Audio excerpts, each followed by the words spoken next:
변재준의 건강정보.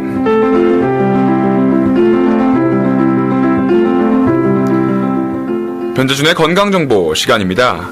코너스톤 의료원의 변재준 박사님과 함께 건강정보를 전해드립니다. 박사님 안녕하세요. 네, 안녕하셨습니까? 네, 오늘은 어떤 건강정보를 전해주시나요? 오늘은 인터넷을 통한 정보 이용이라는 제목으로 말씀드리겠습니다. 인터넷을 통한 정보 이용, 특별히 뭐 약이나 이런 의료 정보 같은 걸 네, 말씀해 주시나요? 그렇죠. 뭐 정보가 본물처럼 쏟아지고 있죠. 그렇죠. 그래서 의학에 대한 정보도 예외는 아니라서요. 뭐 궁금한 점이 있으면 언제든지 이제 정보를 찾아보잖아요. 네. 그래서 뭐 자가 진단, 자가 치료가 가능하고요. 뭐 모든 사람이 뭐 절반의 의사는 다 된 거죠. 반의사. 예. 예. 근데 이제 우리가 인터넷을 통해서 얻는 정보가 과연 바른 것인가, 정확한 것인가 이런 건 좀 생각해 볼 필요가 있죠. 그렇죠. 예. 그래서 오늘은 인터넷을 통해서 올바른 의학 정보를 얻는데 우리가 어떤 점을 좀 생각을 해봐야 될까 하는 거고요. 그다음에 뭐 몇 개 그 좋은 사이트를 좀 소개를 할까 합니다. 사실 의학 정보라는 것이 뭐 아무나 쓴 글을 아무렇게나 믿으면 안 되기 때문에 네. 어떤 것이 믿을만하고 어떤 것이 좀 가치 중립적인지 네. 또 뭐 흔히 말하는 그 약장사는 아닌지 네, 이런 네. 정보들을 정확하게 면밀하게 분석을 할 수 있어야 될 텐데요. 네네. 그러면 인터넷에서 정보를 얻을 때 가장 중요한 것을 네. 먼저 꼽자면 어떤 게 있을까요? 그 중에 하나는 지금 말씀하신 대로 그 사이트가 중립적인 성격을 띠는지를 확인하는 거예요. 네. 많은 웹사이트들이 상업적 목적으로 운영되고 있어서요. 굉장히 편파적이죠.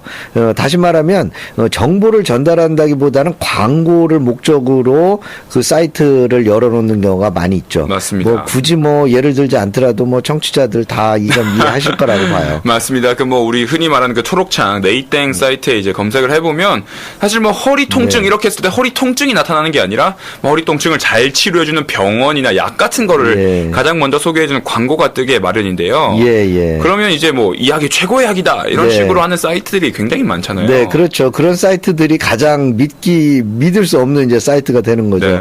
그러니까 어떤 특정한 검사라든지 특정한 치료만이 유일한 치료 방법이다 또는 가장 좋은 치료 방법이다라고 하는 이런 사이트들은 좀 믿을만하지 못하다고 봐야죠. 네. 예, 모든 사람이 어떤 검사가 필요하다, 모든 사람한테 검사가 필요하다 또는 모든 사람한테 이 약이 필요하다 뭐 이런 또는 어떤 병의 위험성을 좀 과장되게 뭐 이야기한다든지 그렇죠. 예, 이런 사이트의 정보들은 좀 의심을 한번 해봐야 될 것입니다. 그럼 혹시 뭐 다른 예시 같은 거를 좀 말씀해 주실 수 있나요? 다른 예는 이제 조금 과학적인 것처럼 위장을 했는데 네. 실제로는 과학적이 아닌 거. 그러니까 여러 가지 뭐 숫자를 낸다든지 뭐 통계적인 숫자를 이렇게 그렇죠. 이제 내는 것 같은데 사실은 내용상으로 보면 그게 광고인 것 이런 게 있죠. 하나 예를 들어보면은요. 네. 어떤 약이 있는데 그 1000명을 치료했을 때 한 3명 정도를 3명 정도에게서 치료 효과가 나타나는 약이 네. 있다고 가정을 하고요. 지금까지 쓰던 약은 그 병을 치료하는데 그 적절한 약이 없어서 한 1000명을 치료를 하면 1명 정도만이 완치가 되는 그런 네. 약을 썼었는데 이제 새로운 약이 나와서 1000명한테 쓰면 3명이 치료된다고 한번 가정을 해보면은요. 네.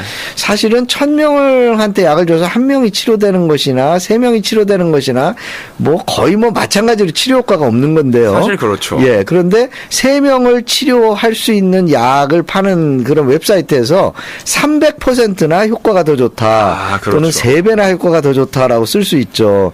그러면 1명과 3명을 비교하면 뭐 3배 효과가 좋은 거는 사실인데 사실은 별로 의미는 없게 되죠. 맞습니다. 0.1%나 0.3%나 네. 사실 뭐 확률적으로 봤을 때는 굉장히 미미한 차이기 때문에 네네. 그런 부분에 대해서도 굉장히 조심을 하셔야겠고요. 네네. 혹시 그 뭐 정보를 이번엔 뻥튀기, 예. 과장된 예. 게 아니라 정보를 뭐 감추거나 숨기는 경우도 굉장히 많은 것 같아요. 네, 그렇죠. 자기가 잘하는 그런 검사나 치료만을 나타내는 거죠. 네.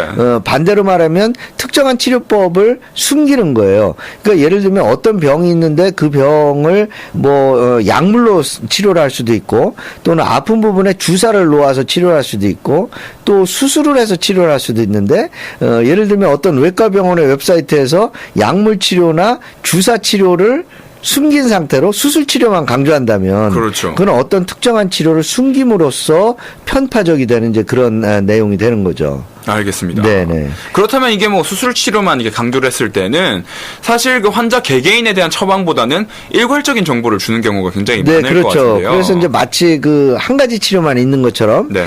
이렇고요. 그다음에 이제 또 인터넷에서 얻는 정보의 특징은 일반적인 정보를 주는 거예요. 그렇죠. 어떤 한 그 개인의 특정한 정보를 주는 게 아니거든요.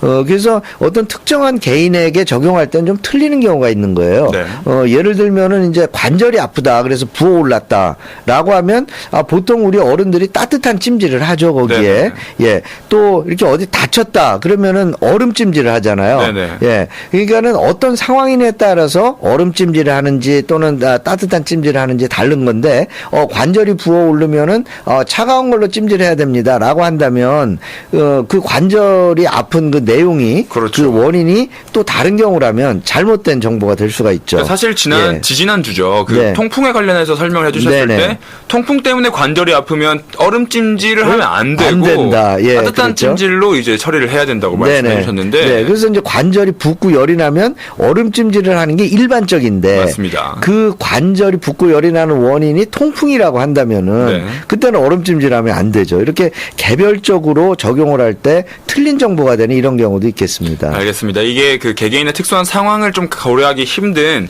네. 일반적인 상황만을 나열해 놓은 정보가 있을 수 있다는 점을 말씀해 네네. 주셨고요. 그렇다면 이제 의학 정보 같은 것들을 네네. 워낙 방대하게 펼쳐져 있기 때문에 네네. 저희가 좀 쉽게 얻을 수 있는 좋은 네. 사이트들을 소개해 주실 수 있나요? 제가 한 세 군데 사이트만 좀 소개를 하려고 하는데요. 네. 하나는 미국 가정의학과 의사회에서 운영하는 사이트예요.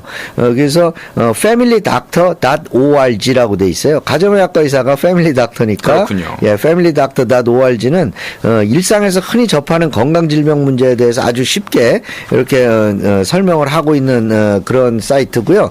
우리가 일상에서 접하는 아주 다양한 건강한 문제, 뭐 건강의 증진으로부터 시작해서 예방하는 것, 그다음에 조기 발견하는 것, 그다음에 각종 증상을 치료하는 것, 이런 아주 모든 분야를 망라해서 일반인이 알기 쉽도록 그 병의 원리를 설명하고 또 그 환자들이 가정에서 이런 질병들을 어떻게 관리할 수 있는지 이런 걸 잘 설명하고 있고요. 그림까지 삽입이 돼 있어서 참 그 쉬운 좋은 사이트라고 제가 추천하고 싶습니다. 알겠습니다. familydoctor.org고요. 다만 정보가 이제 영어로 제공되고 있고요. 그렇죠. 그다음에 또 하나 이 사이트에 단점이 있다면은 뭔가요? 이제 조금 깊은 정보가 필요할 때는 네. 항상 가정의와 상의하세요. 이런 식으로 그 결론을 맺지 않아서 조금 이제 깊은 정보를 요구하는 분들한테는 조금 갈증을 해소시키지 못한다 이런 단점은 좀 있습니다. 네, 첫 번째로는 그 familydoctor.org라는 네네. 미국 가정의학과 의사회에서 제공하는 사이트를 네. 말씀해 주셨는데 네. 굉장히 뭐 병의 원리 같은 건 설명이 잘 돼 있지만 네. 단점으로는 조금만 이제 깊게 들어가려면 네네. 가정의와 상의하세요 이런 네. 식으로 사실 이것도 네. 일종의 광고 같아 보이긴 하는데요.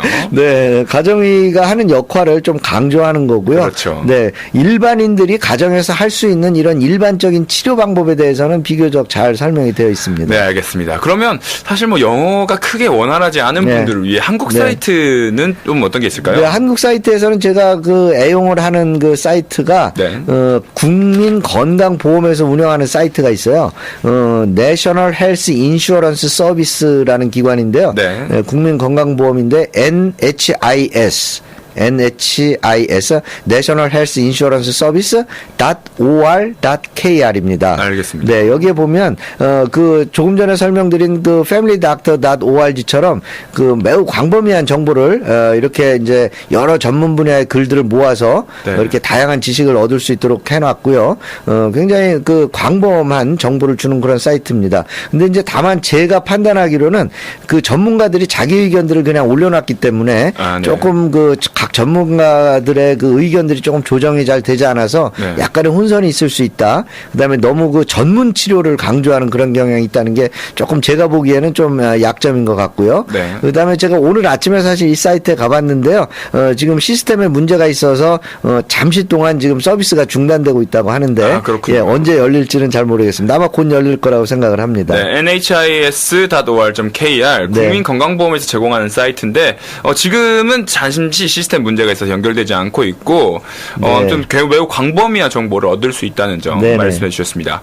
그러면 이제 세 가지 준비해 주셨다니까 네. 마지막 사이트는 어떤 건가요? 마지막은 CDC 사이트입니다. 미국 네. 사이트죠. CDC, Center for Disease Control. 한국으로 말하면 어떻게 될까요? 질병관리본부. 네, 그렇게 되겠습니다. 그래서 그 한국의 질병관리본부와 같은 역할을 하는 CDC 사이트인데 cdc.gov예요. 매우 쉽죠. cdc.gov. 네. 이 사이트는 영어를 잘 읽을 수 있는 사람이라면 가장 제가 추천하고 싶은 사이트인데요. 매우 중립적이고 과학적이고요. 매우 자세하고 방대한 자료가 있고요. 예, 그다음에 최신의 자료들이 같이 올라와서 이렇게 환자를 위한 친절한 조언도 있고요. 새로운 지식까지 얻을 수 있고요. 또 전문가는 또 전문가에게 필요한 정보까지 네. 예, 얻을 수 있는. 그래서 저도 사실은 이 방송 원고를 준비할 때 이 CDC 사이트를 많이 참고합니다. 그렇군요. 네. 이 방송 원고의 비밀이 여기 CDC 사이트에서 네. 나온다는 점 말씀해 주셨습니다. 네, 오늘 변재준의 건강정보 시간은 그 인터넷을 통한 의학 정보를 이용하는 방법에 대해서 좀 알아봤고요. 사실 인터넷 정보를 얻을 때는 매우 광범위한 정보 중에서 선별해서 잘 얻으셔야 한다는 점 말씀해 주셨고, 그래서 좋은 사이트란 세 가지 정도 말씀해 주셨습니다. familydoctor.org라는 미국 가정의학과 의사회에서 운영하는 사이트와 한국 사이트 중에서는 nhis.or.kr 국민건강보험에서 운영하는 사이트, 그리고 미국 cdc.gov 사이트를 알려주셨습니다. 변재준의 건강정보 시간, 코너스톤 1원의 변재준 박사님과 함께 배워봤습니다. 박사님 감사합니다. 네, 다음 시간에 뵙겠습니다.